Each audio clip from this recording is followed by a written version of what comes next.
Amin. Nah, shalom sekali lagi malam ini. Terima kasih karena join kita, terutamanya mereka yang melawat channel kita di dalam YouTube.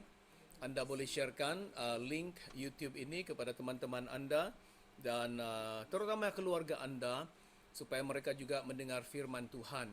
Ya, di dalam YouTube saya pikir sudah cukup banyak video khotbah atau bahan khotbah dan pelajaran yang saya sudah upload yang begitu sangat memberkati Anda. Pelajaran kadang-kadang ada pelajaran yang kita jarang dengar atau pelajaran yang kita tidak pernah dengar selama ini. Tapi itu adalah sangat penting, sangat menolong, membantu untuk kita bertumbuh dan memiliki asas yang teguh di dalam Tuhan. Jadi pentinglah kalau Anda tidak berkhotbah di depan mimbar, ya, Anda boleh berkhotbah melalui perkongsian link YouTube kepada teman-teman Anda dan juga kepada keluarga Anda. Haleluya.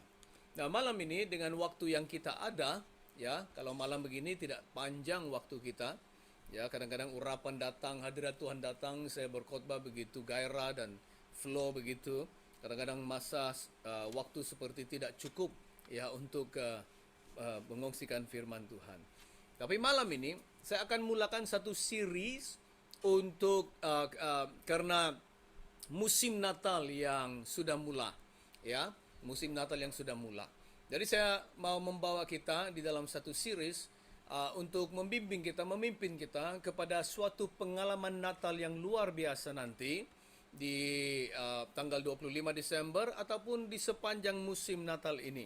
Dan kita berdoa bahwa uh, firman Tuhan yang kita terima, khotbah-khotbah yang kita terima itu bukan saja satu khotbah yang biasa dikhotbahkan setiap minggu karena hari Minggu, hari Ahad karena kebaktian, jadi kita siapkan khotbah untuk dikhotbahkan saja.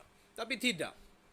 Saya mau mendengar Tuhan, saya mau ya merasa Tuhan, apa yang Tuhan mau, apakah isi hati Tuhan mau sampaikan kepada kita supaya Natal ini ataupun mengakhiri tahun ini adalah sesuatu pengalaman yang luar biasa yang akan membawa satu transformasi, membawa suatu perubahan yang besar dalam hidup kita sehingga kita menjadi orang yang beda di tahun depan.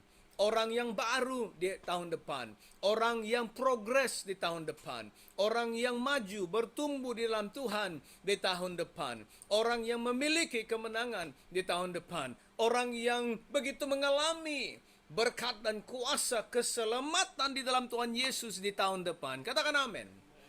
Firman Tuhan itu bukan saja kita khotbah-khotbahkan saja karena kita harus berkhotbah atau mendengar khotbah.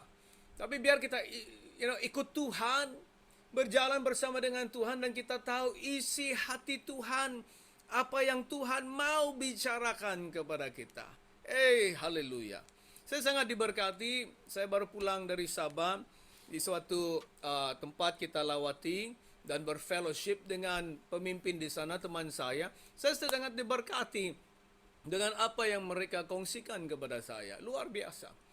Mereka kongsikan kepada saya karena kita sharing dengan firman Tuhan, pentingnya baca firman, pentingnya belajar Alkitab, dan saya tunjukkan beberapa apps, ya, beberapa aplikasi dan beberapa website untuk mereka boleh baca dan sambil belajar Alkitab setiap hari, dan mereka sangat excited dan katanya, wah, inilah yang kita mau, inilah yang kita cari. Dan sebenarnya kita tidak pernah tahu bahwa ada pula sumber seperti ini, ada pula ya aplikasi dan komentari-komentari pelajaran Alkitab sama ada secara teks ataupun secara video, audio di dalam internet, dan kita boleh belajar Alkitab untuk membuatkan kita bertumbuh dan bertambah di dalam pengetahuan akan firman Tuhan, mengenal Tuhan. Dan mereka berkata, ya, hari ini saya sangat diberkati dengan perkataan ini. Katanya, ya, hari ini sebenarnya banyak orang khotbah hanya pergi YouTube saja ambil khotbah, ya, dan mereka tiru khotbah dan khotbahkan setiap hari Minggu. Tapi sebenarnya ada jauh yang lebih penting, yaitu mempelajari Alkitab, memahami Alkitab, sehingga kita memahami isi hati Tuhan, sehingga kita khotbahkan dan kongsikan firman Tuhan dengan isi hati Tuhan. Haleluya. Amen. Amen. Ya. Jadi inilah saya akan mulakan dari hari ini, malam ini, series tentang musim Natal ini. Dan malam ini saya bertanya-tanya, ya, karena kita sudah selesai, saya sudah selesai khotbahkan dan ajarkan tentang kemenangan orang Kristen di dalam peperangan Kristen, ya, dan saya berpikir apa yang harus saya khotbahkan. Saya sebenarnya sedang siap-siapkan khotbah tentang 5 persembahan korban atau the 5 sacrifices di dalam buku Imamat pasal 1 hingga pasal 5, ya, 5 korban persembahan atau the 5 sacrifices. Saya siapkan itu sebenarnya, saya mendapat suatu pelajaran dan pengertian yang baru tentang perjalanan keselamatan orang Kristen di dalam 5 korban persembahan di dalam buku Imamat, ya, the journey of the salvation of our salvation, the journey of our salvation in the 5 sacrifices of Leviticus. Ya, luar biasa. Dan saya mau kongsikan itu sebelum habis tahun ini, tapi saya berpikir karena Natal tiba, jadi saya perlu kongsikan firman Tuhan yang lain. Jadi itu saya simpan untuk tahun depan. Dan sebenarnya satu lagi yang saya digerakkan untuk siapkan ini, yang pertama saya kongsikan malam ini tentang khotbah di atas bukit, ya, khotbah Yesus di atas bukit ataupun the Sermon on the Mount. Ya, ini juga suatu series khotbah yang kita boleh lalui. Jadi malam ini saya akan petik satu daripadanya, ya, dan akan hubungkan itu, linkkan itu kepada Natal atau musim Natal yang sudah mulai ini pada waktu ini, ya. Dan malam ini kita akan lihat khotbah di atas bukit, ya, pertama ini pada malam ini di dalam Matius 5 ayat 3. Matius 5 ayat 3. Tapi kita baca dari Matius 5 pasal 5 dari ayat 1 sampai ayat 3. Alright? Jadi khotbah yang lain itu saya akan simpan untuk tahun depan. Saya pikir sesuatu yang luar biasa. Kita mendengar khotbah sambil, ya, kita belajar firman Tuhan. Jadi di dalam khotbah saya juga mengubah cara saya atau pendekatan khotbah saya. Saya lebih khotbah dan mengajar, bukan khotbah saja. Kalau khotbah, saya boleh khotbah. Saya boleh berdiri di sini dan ambil satu ayat firman Tuhan atau ambil satu topik dan saya khotbah saja begitu. Boleh, saudara-saudara, karena sudah berpuluh tahun saya berkhotbah. Tapi berkhotbah dengan mengajar itu lain, karena bukan kita hanya khotbah memberi dorongan atau inspirasi kepada orang, tapi kita khotbah sambil mengajar. Mengajar itu memberi informasi yang menghasilkan transformasi. Katakan amin. Ya, jadi sementara kita mendengar firman Tuhan, kita belajar. Saya sangat diberkati kalau saya berfellowship dengan pemimpin saya di sini, jemaat saya di sini, atau keluarga saya, anak-anak saya. Ya, kadang-kadang kita fellowship, kongsi firman Tuhan satu sama lain. Saya sangat diberkati karena kebanyakan mereka ikut ibadah kebaktian, ya, setiap hari Minggu, setiap hari Jumat. Tapi mereka mendengar dan mereka menerima pelajaran. Dan mereka tahu menjawab, mereka tahu maksudnya. Hari itu istri saya mendengar, ya, kakak dia berkhotbah hari itu. Jadi kakak dia berkhotbah dengan suatu petikan dalam Matius 13. Dan saat kakak dia berkhotbah, istri saya kata, bukan begitu maksudnya. Bukan begitu maksudnya. Maksudnya begini. Jadi saya juga diberkati mendengar istri saya bercakap seperti begitu, karena itu memberitahu saya bahwa dia mengerti firman Tuhan. Ya, saat mendengar firman Tuhan, datang ke gereja, mendengar firman Tuhan, ya, saya sangat diberkati. Kadang-kadang pemimpin saya, jemaat gereja yang lain juga sama. Mereka tangkap, mereka paham. Nah, kenapa ini terjadi, saudara? Ini terjadi karena di gereja kita bukan khotbah saja. We are not only preaching, but we are preaching and teaching. Ya, bukan kita khotbah saja, tapi kita khotbah sambil mengajar. Jadi khotbah dan mengajar, khotbah dan mengajar. Jadi kalau kita mengajar, jemaat gereja akan belajar. Tapi kalau kita khotbah saja, jemaat hanya didorong dan diberikan inspirasi. Mereka hanya haleluya, haleluya, wah, wah, wah. Tapi mereka tidak belajar apa-apa.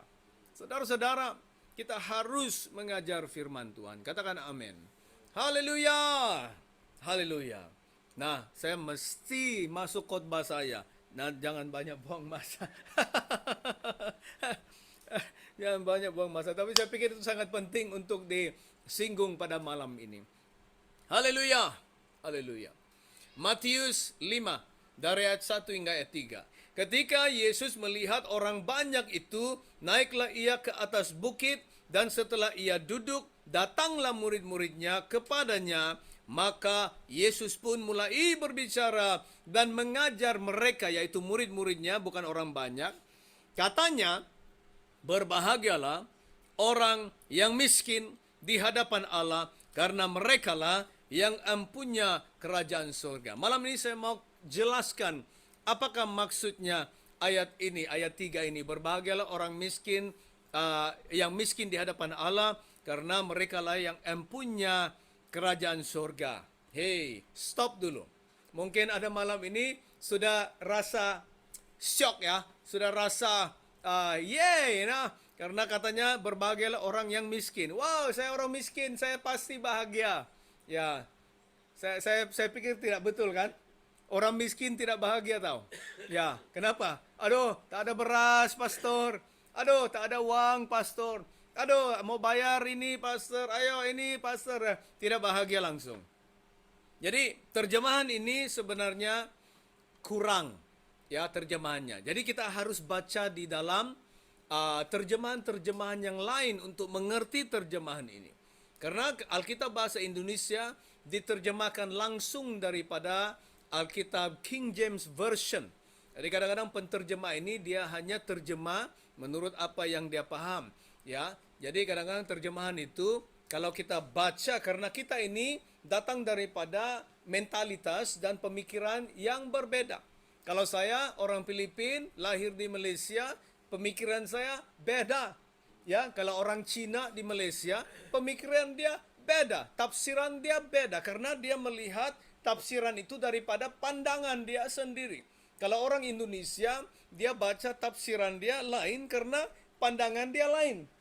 Right? Kalau orang tempatan di sini, dia baca ini, lalu dia melihat tafsiran yang lain karena pandangan dia lain, pemikiran dia lain. Jadi kita datang daripada berbagai-bagai pemikiran dan penafsiran. Jadi apa yang harus kita lakukan adalah kita jangan baca dan menafsir dengan pandangan dan pemahaman sendiri, tapi kita berbalik kepada bahasa asalnya. Biarlah Alkitab berbicara sendiri, jangan kita coba tafsir apa yang kita paham dan mengerti. Amin. Nah, biar saya baca dari terjemahan bahasa-bahasa yang terjemahan bahasa yang lain dalam bahasa Indonesia. Dalam bahasa Indonesia banyak juga terjemahan dia. Kalau bahasa Inggris lagi banyak terjemahan. Tapi dalam bahasa Indonesia yang kita baca tadi itu adalah terjemahan baru. Terjemahan baru katanya berbahagialah orang yang miskin di hadapan Allah, karena merekalah yang empunya kerajaan surga. Ada terjemahan lama. Kalau ada terjemahan baru, pasti ada yang lama. Jadi dalam terjemahan lama, ini yang dia katakan. Berbahagialah segala orang yang rendah hatinya, karena mereka itu yang empunya kerajaan surga. Nah, saya suka bunyinya itu. Ya. Dan mungkin terjemahan dia itu dekat kepada terjemahan asal, yaitu Yunani. Ada juga terjemahan firman Allah yang hidup. Katanya begini, berbahagialah orang yang rendah hati, karena kerajaan surga diberikan kepada mereka. Wah, luar biasa, saya suka bunyinya.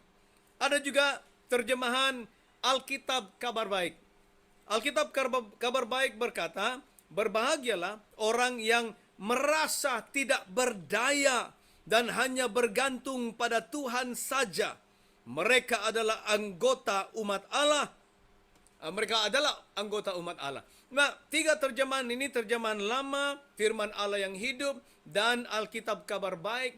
Terjemahan dia hampir dekat dengan terjemahan asal Yunani, dan sebenarnya itulah yang harus dimengerti. Di dalam Alkitab terjemahan baru katanya, berbahagialah orang yang miskin di hadapan Allah.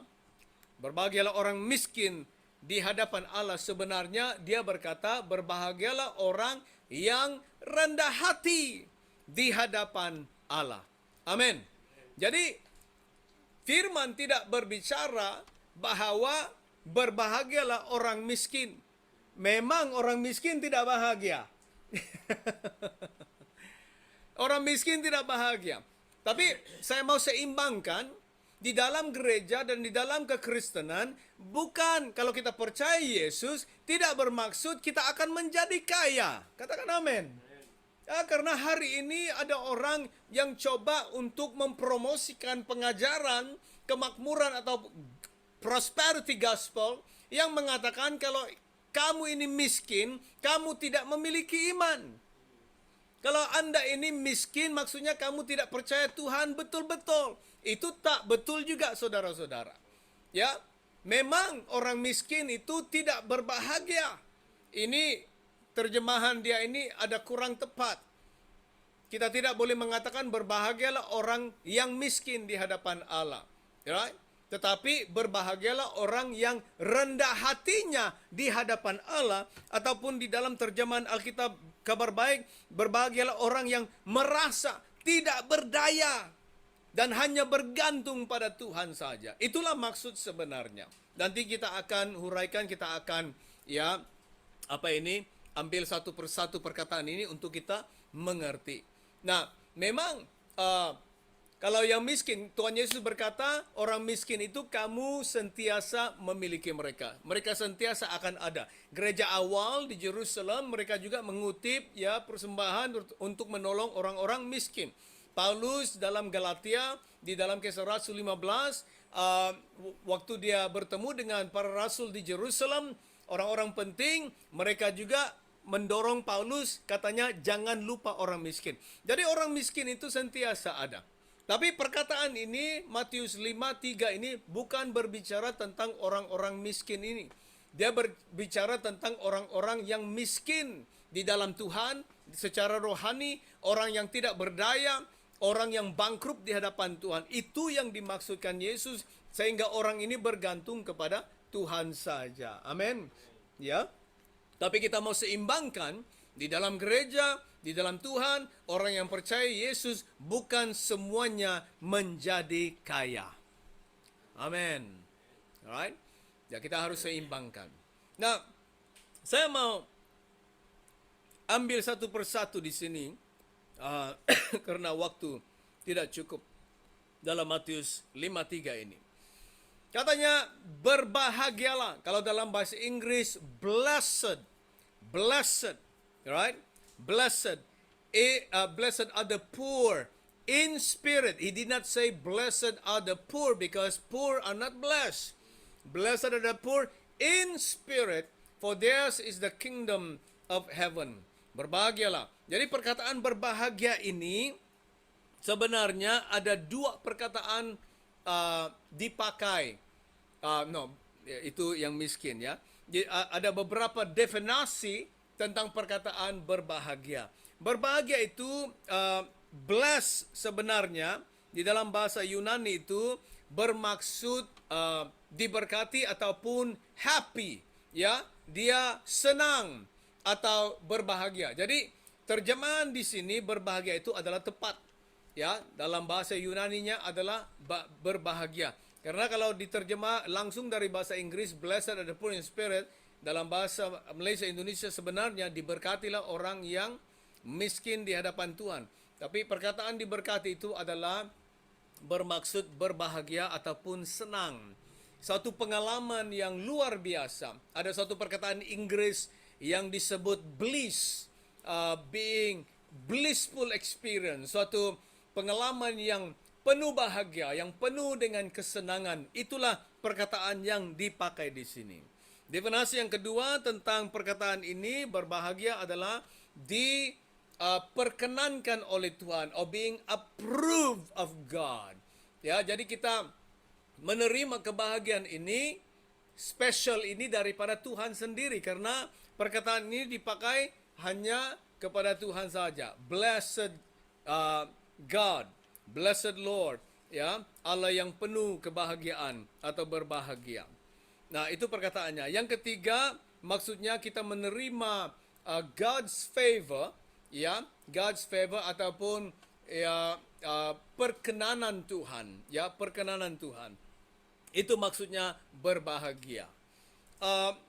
Miskin, berbahagialah orang yang miskin di hadapan Allah, ataupun di terjemahan yang lain kita lihat tadi adalah berbahagialah orang yang rendah hatinya di hadapan Tuhan. Rendah hatinya. Bahasa Inggris, poor in the spirit. Bukan poor saja, bukan miskin saja, tapi miskin di dalam rohani.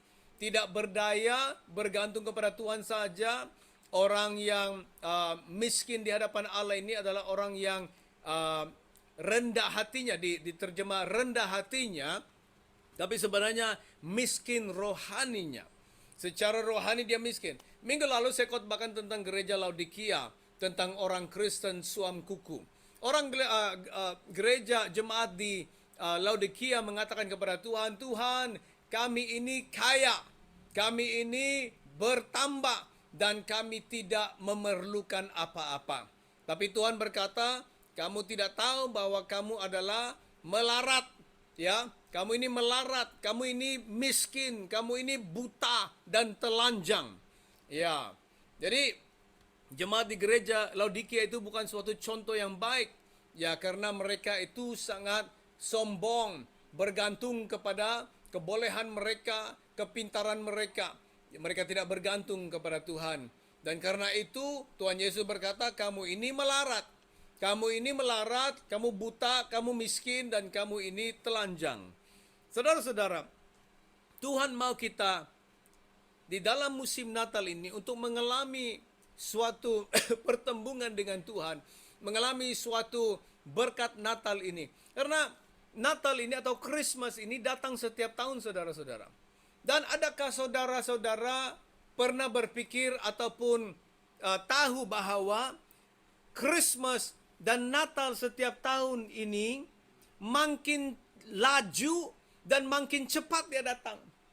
Ya, nanti Natal ini banyak orang yang akan berkata, seperti baru saja Natal datang. Natal lagi, Natal lagi, Natal lagi, Natal lagi. Jadi, karena ini sudah seperti biasa terjadi setiap tahun. Orang hanya merayakan karena dia suatu perayaan. Tapi bagi kita saudara-saudara, lain, beda. Beda. Setiap Natal itu adalah satu kesempatan untuk kita merenungkan hidup kita sepanjang tahun dan membuat suatu perubahan, membuat suatu renungan sehingga kita mau berubah menjadi orang yang lebih baik di tahun hadapan. Amin.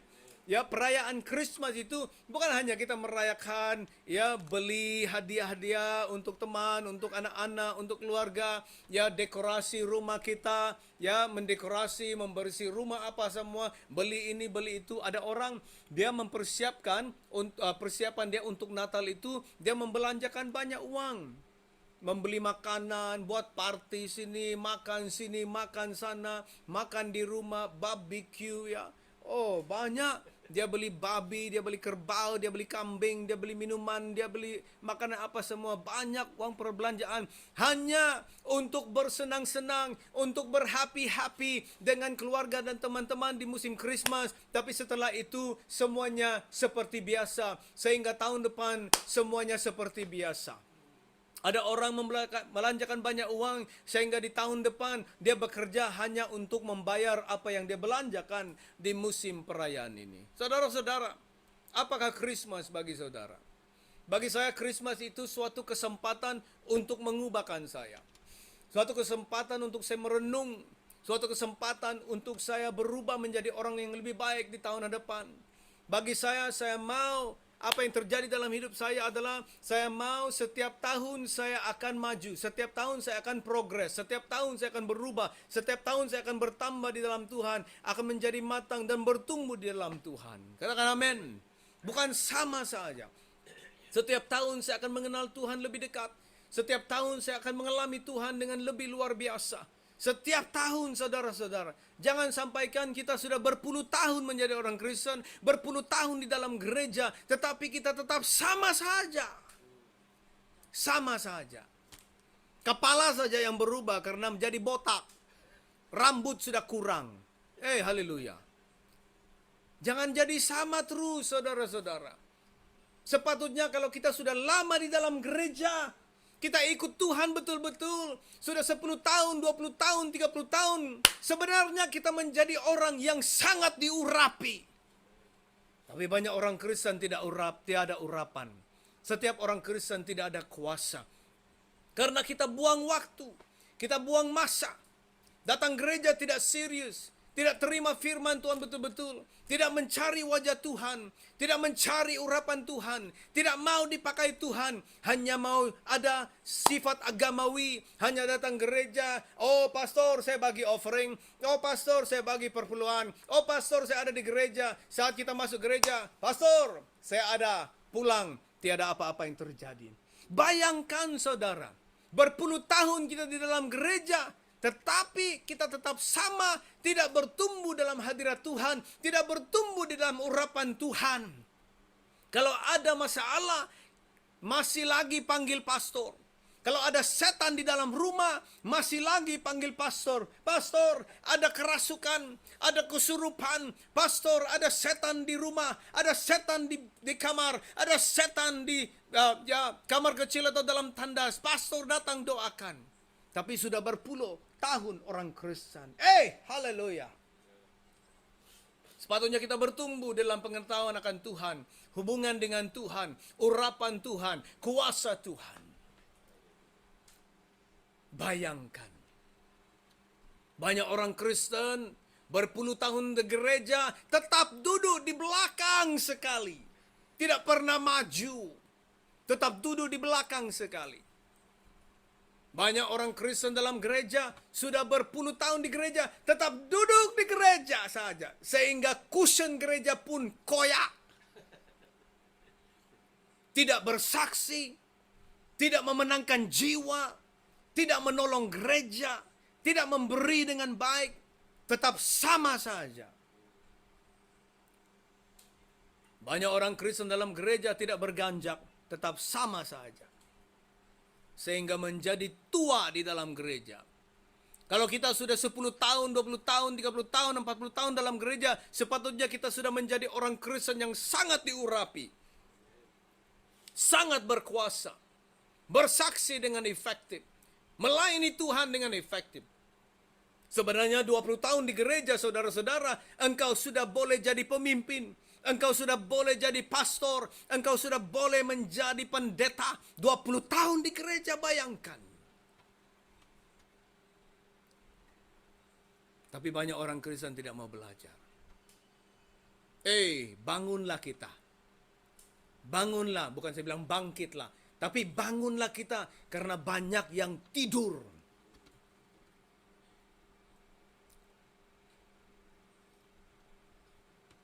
Berbahagialah orang yang tidak berdaya di hadapan Tuhan dan bergantung kepada Tuhan saja. Berbahagialah orang yang rendah hatinya atau yang miskin rohaninya. Itu yang dimaksudkan dalam firman Tuhan. Perkataan miskin ini ada dua perkataan dipakai dalam bahasa Yunani. Yang satu miskin adalah miskin yang masih bekerja. Working poor. Satu lagi perkataan miskin disebut betul-betul miskin atau truly poor atau orang miskin yang mengemis, beggarly poor. Dan itulah perkataan yang dipakai Yesus di sini, berbahagialah orang yang miskin di hadapan Allah. Maksudnya orang yang betul-betul miskin rohaninya, hatinya tidak berdaya. Rendah hati. Kenapa dia rendah hati? Karena dia tahu di hadapan Tuhan dia tidak boleh buat apa-apa. Di dalam hidupnya dia tidak boleh buat apa-apa dari rohaninya. Poor in the spirit. You are bankrupt spiritually. You are destitute spiritually. You are broken spiritually. And you cannot help yourself. You need to depend on God. And you will cry out and say, God, I need you. Kita akan berseru bahwa Tuhan, saya perlukan Tuhan. Saya tidak berdaya Tuhan. Inilah yang dikatakan Yesus.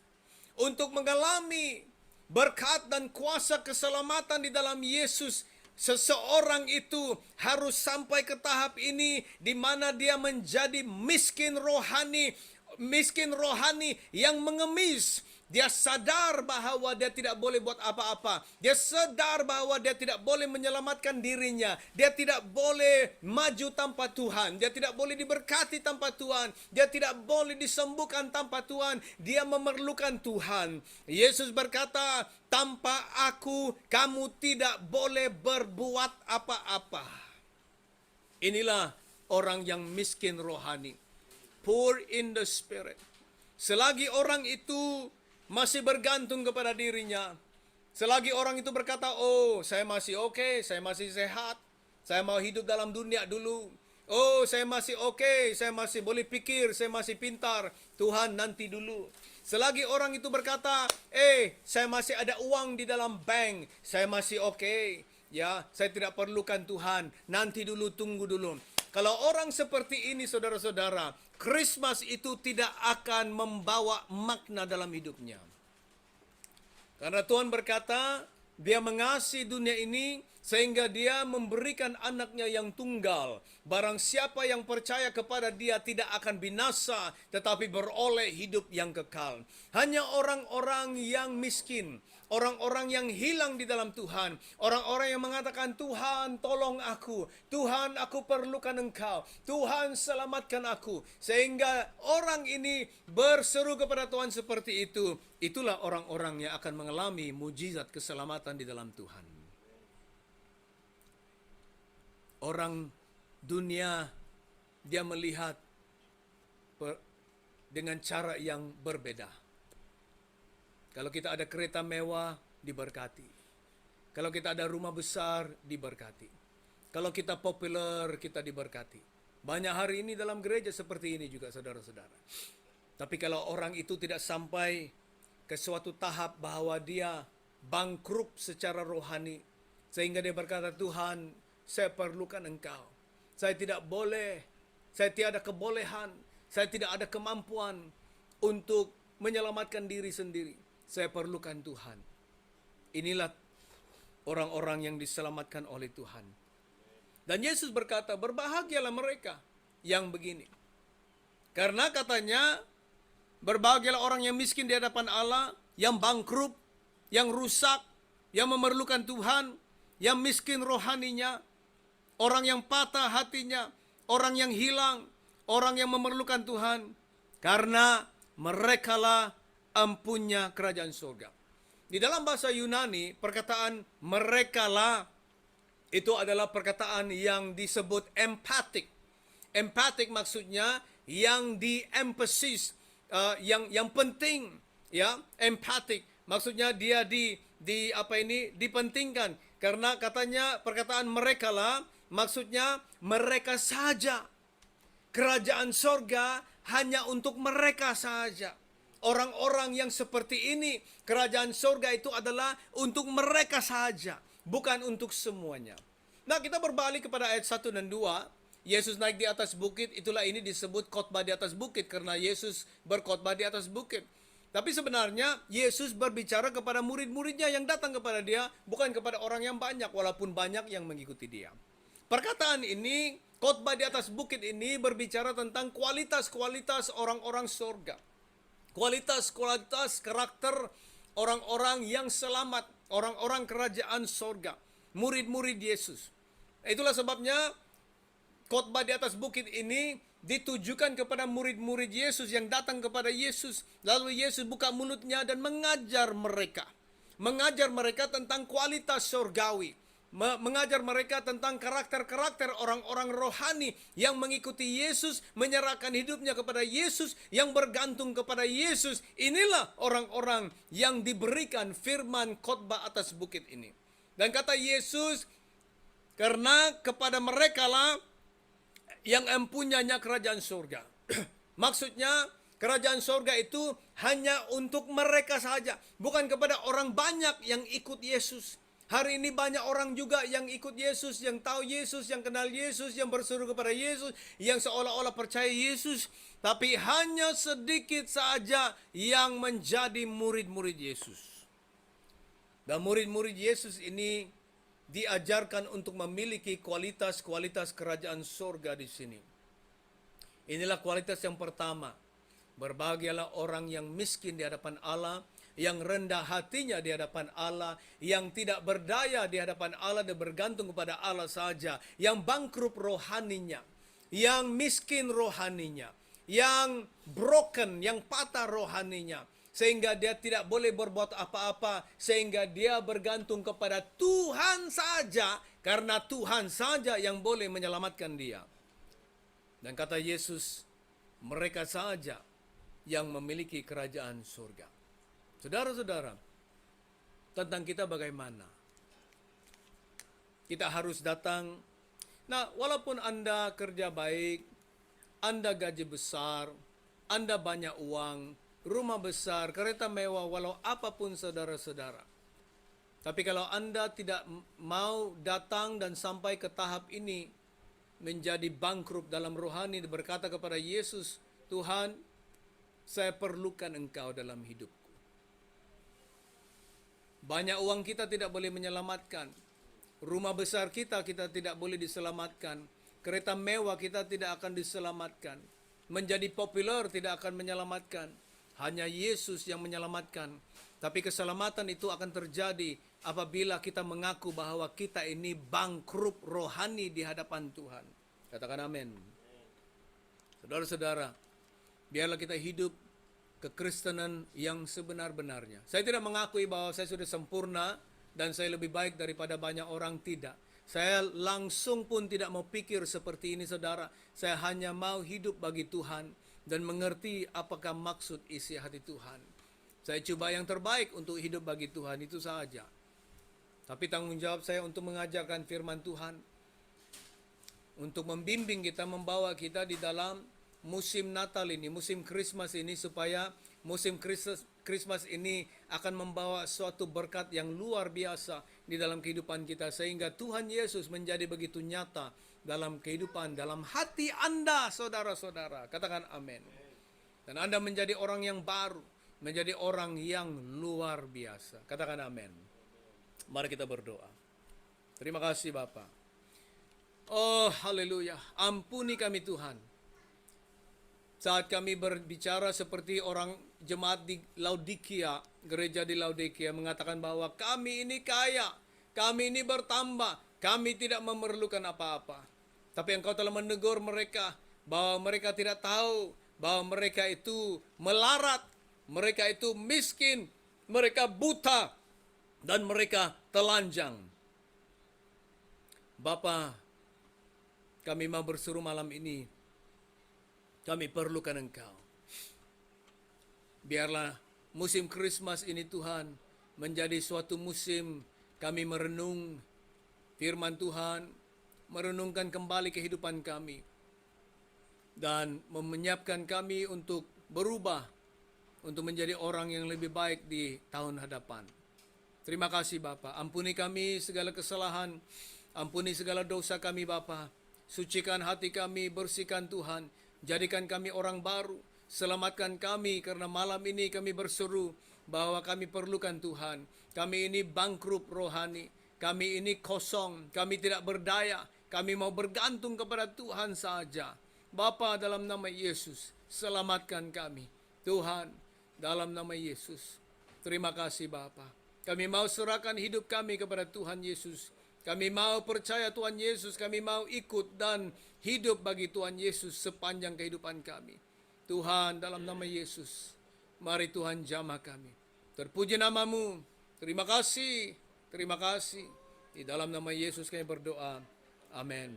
Amin. Saudara-saudara, kita akan jumpa minggu depan untuk dengar firman Tuhan lagi, dengar apa yang Tuhan mau bisik dan bicarakan kepada kita secara pribadi untuk mengalami suatu berkat dan kuasa Natal yang akan datang.